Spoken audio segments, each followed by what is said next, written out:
Hello student, आज हम लोग वेक्टर के बारे में जानेंगे। वेक्टर क्या होता है? वेक्टर को हिंदी में क्या बोलते हैं? सदिश। ठीक है, इस नाम से तो हम लोग परिचित है। डिप्लोमा के स्टूडेंट इंटर में आप लोग पढ़े होंगे या फिर 10th क्लास में वेक्टर को सदिश, फिजिक्स में ये नाम बहुत बार सुने होंगे।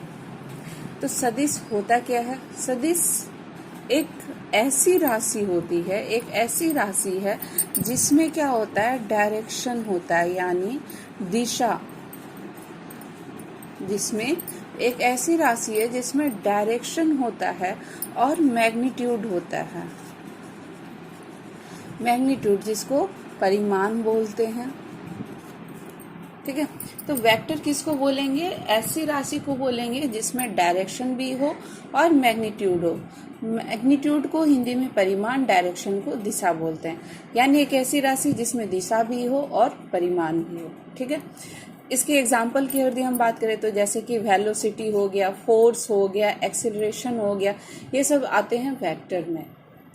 और एक छोटा सा वेक्टर जब पढ़ रहे हैं तो हम लोग स्केलर के बारे में भी जान लेते हैं कि जिसमें केवल मैग्नीट्यूड हो, जिसमें केवल परिमाण हो, उसको हम लोग स्केलर बोलते हैं। ठीक है, और स्केलर में डायरेक्शन नहीं होता है। जैसे कि अगर उसके एग्जांपल की बात करें तो जैसे मास हो गया, टाइम हो गया, स्पीड हो गया, ये सब स्केलर में आते हैं। हम लोगों को पढ़ना क्या है? वेक्टर। वेक्टर के बारे में एक ऐसी राशि जिसमें दिशा और परिमाण यानी डायरेक्शन और मैग्नीट्यूड होते हैं। ठीक है, अब इसको डिनोट कैसे करते हैं? डिनोट करने के लिए इसमें दो पॉइंट होते हैं, इनिशियल और फाइनल पॉइंट। जैसे कि दो पॉइंट ले ले, यहाँ पे इनिशियल और फाइनल पॉइंट। ये ए यहाँ पे इनिशियल पॉइंट हो गया, बी क्या हो गया? फाइनल पॉइंट हो गया। और क्योंकि इसमें एक डायरेक्शन होता है तो डायरेक्शन इस तरह करके दिखा देंगे। और इसको डिनोट अगर यदि करेंगे तो इस तरह से। ठीक है, इस तरह से इसको डिनोट करते हैं हम लोग। यानी ए हो गया इनिशियल पॉइंट, बी हो गया फाइनल पॉइंट।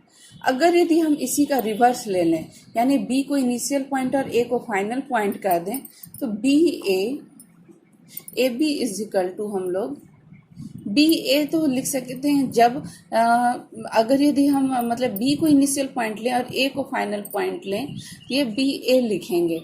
और क्या होता है इस रिजल्ट से? A B is equal to minus b a भी लिख सकते हैं। कि मतलब अगर यदि निगेटिव का साइन दे रहे हैं तो निगेटिव का साइन देने का मतलब होता है क्या? कि उसी का बस हम लोग डायरेक्शन चेंज कर रहे हैं। ठीक है, निगेटिव साइन देने का मतलब कि जो वेक्टर ए बी था उसी का यहाँ पे डायरेक्शन चेंज हुआ है।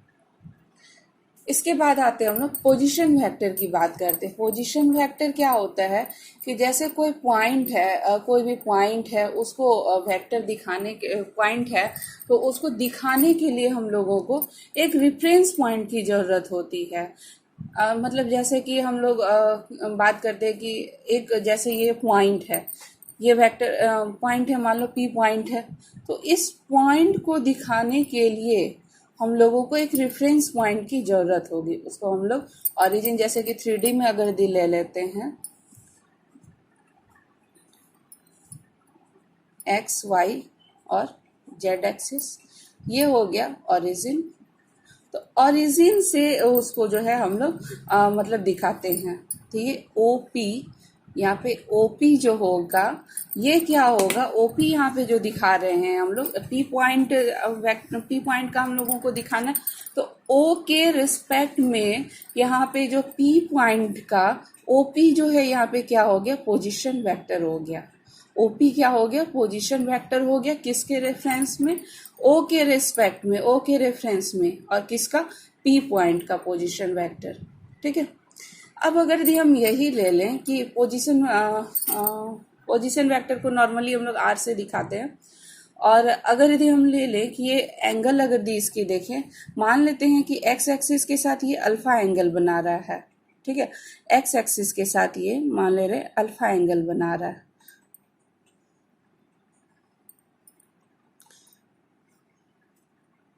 एक्स एक्सिस के साथ अल्फा एंगल बना रहा है। वाई एक्सिस के साथ ये बीटा एंगल बना रहा है।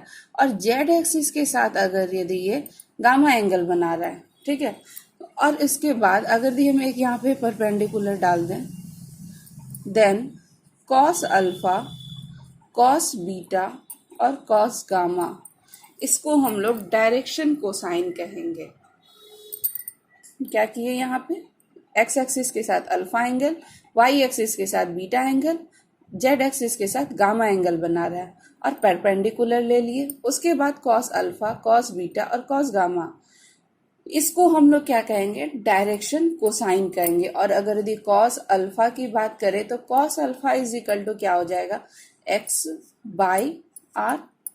Cos beta is equal to क्या हो जाएगा, वाई बाय आर। और cos gamma is equal to क्या होगा, Z by R, where Z क्या होगा, ये इसकी दूरी, ये जो है आर कहलाता है, सॉरी मतलब जेड नहीं, आर के बारे में यदि हम बात करें तो ये जो ओपी जो है ये आर कहलाएगा।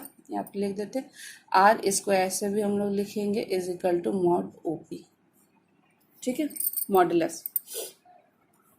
तो ये हो गया direction cosine, cos alpha cos beta cos gamma को डायरेक्शन कोसाइन कहेंगे और इसकी value X by R, Y by R और जेड बाय आर होगी, ठीक है। और अगर दी परिमाण, अगर दी मॉडुलस, यहाँ पे जो परिमाण जो बोलते हैं, परिमाण कुछ नहीं रहता, बस उसकी लंबाई ही बताता है, उस वेक्टर की कितनी लंबाई है वो उसी को, परिमाण जो है उसी को, मैग्नीट्यूड जो है उसी को बताता है, ठीक है। अब हम लोग आते हैं वेक्टर के टाइप्स के बारे में, कौन कौन से टाइप के वेक्टर होते हैं।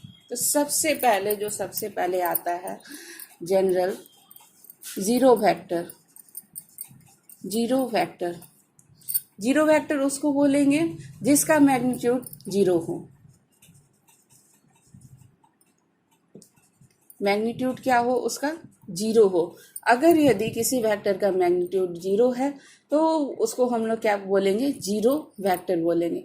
मैग्नीट्यूड जीरो मतलब क्या होगा, इसका परिमाण जीरो यानी लंबाई जीरो। लंबाई जीरो कहने का मतलब क्या हुआ, वो जहां से स्टार्ट हुआ तो वहीं पे खत्म होगा, यानी यहाँ से स्टार्ट होकर यहीं पे खत्म हो जाएगा, यानी इसका इनिशियल पॉइंट और फाइनल पॉइंट एक ही होगा। जैसे कि ए ये क्या होगा, जीरो वेक्टर होगा, ठीक है। दूसरा आता है यूनिट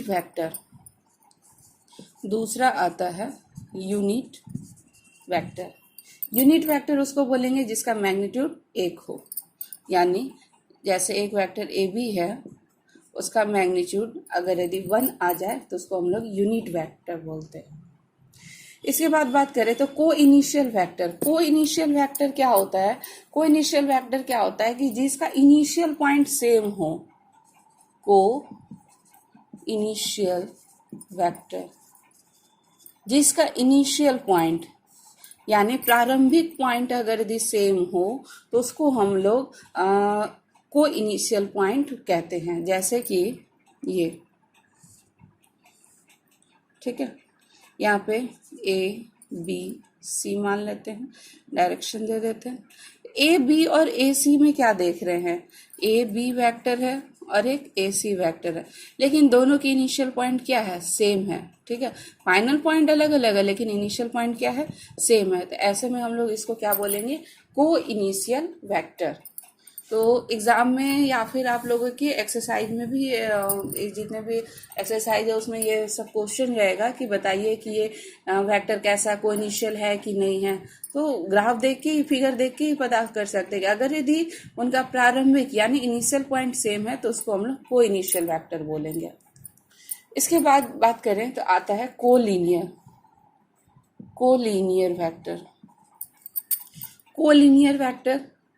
कोलिनियर वेक्टर ऐसे वेक्टर को बोलेंगे, ऐसा सदिश या ऐसा वेक्टर जो किसी लाइन के पैरेलल हो।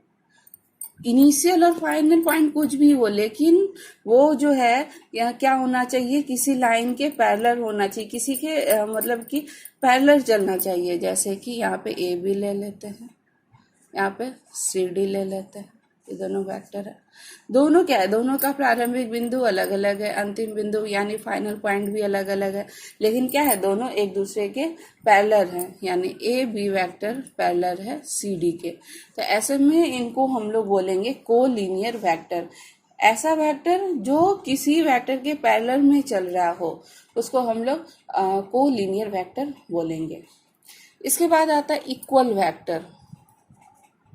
Equal vector. इक्वल वेक्टर किसको बोलते हैं?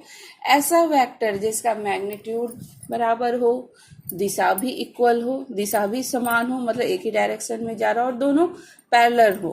इक्वल वेक्टर तभी बोलेंगे जब दो वेक्टर ले रहे हैं, मान लो दो वेक्टर ले लिए, इन दोनों वेक्टर का अगर यदि मैग्नीट्यूड भी इक्वल हो यानी लंबाई भी इक्वल हो, और क्या होना चाहिए, इन दोनों की लंबाई भी इक्वल हो यानी मैग्नीट्यूड इक्वल हो, दोनों एक दूसरे के पैरेलल हो, और क्या होना चाहिए, डायरेक्शन भी अगर यदि सेम है तो उसको हम लोग बोलेंगे इक्वल वेक्टर। ठीक है, तो टाइप्स ऑफ वेक्टर में मेनली इतना ही वेक्टर है, और फिर बहुत सारे मतलब है, तो मेनली जो आपके एग्जाम में आएगा तो इतना ही है। ठीक है, एक और है negative of A vector. Negative of A vector मतलब क्या हो रहा है कि उसी का जो वेक्टर है उसी का अपोजिट डायरेक्शन, उसके विपरीत दिशा में लिया गया वेक्टर है। ठीक है, तो अब आप लोग अपने बुक से पढ़िए, जहाँ पे जो प्रॉब्लम हो रहा है बताइए कहाँ पे क्या प्रॉब्लम हो रहा है। और एक क्वेश्चन है आप लोगों के लिए, उसमें बताइएगा कि ये सब वेक्टर कैसे कैसे कौन कौन से हैं। ये क्वेश्चन है आप लोगों के लिए। अब इस फिगर को देख के बताइए यहाँ पे इक्वल वेक्टर कौन कौन से हैं, कोलिनियर वेक्टर कौन कौन से हैं, और को इनिशियल वेक्टर कौन कौन से हैं। आंसर बताइए, और अगर यदि इन तीनों को पहचानने में दिक्कत हो रहा है तो भी बताइएगा, फिर से इसको क्लियर करेंगे। ठीक है, थैंक यू।